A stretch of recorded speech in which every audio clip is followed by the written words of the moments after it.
Mahulaan mo kaya ito? Ang tanong, anong pangalan ng lalaki kaya ang mabuo mo rito? Ito ay may 7 letra lamang.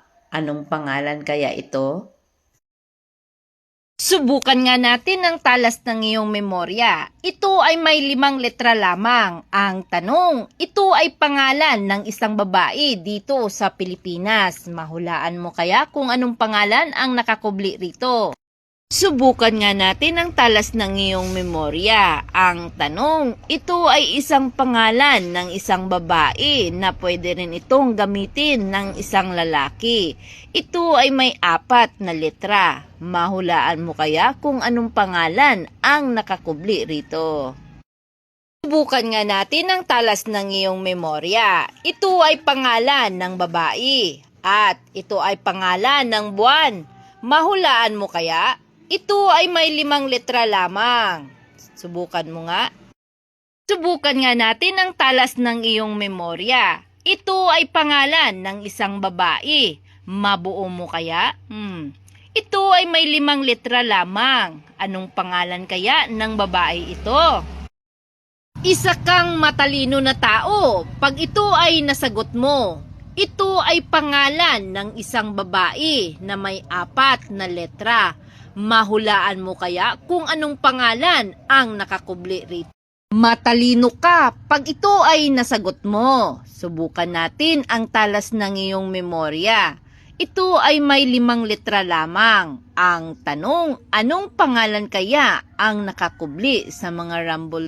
Talino ka pag ito ay nasagot mo.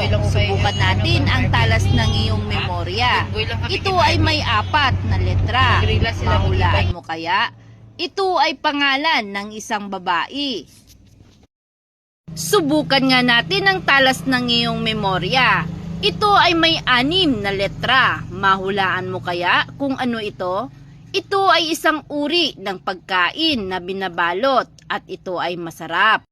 Subukan nga natin ang talas ng iyong memorya. Ang tanong, ano itong probinsya sa Pilipinas na nag-uumpisa sa letrang Z at nagtatapos ito sa letrang S? Mahulaan mo kaya kung ano ito?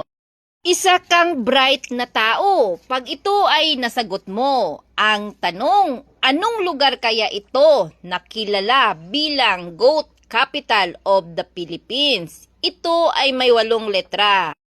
Subukan nga natin ang talas ng iyong memorya. Ang tanong, saang lugar dito sa Pilipinas matatagpuan ang Bag Capital of the Philippines? Ito ay may 6 na letra.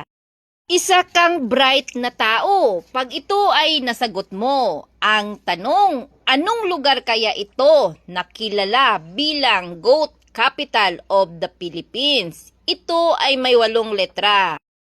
Subukan nga natin ang talas ng iyong memorya. Ang tanong, saang lugar dito sa Pilipinas matatagpuan ang Bag Capital of the Philippines? Ito ay may 6 na letra.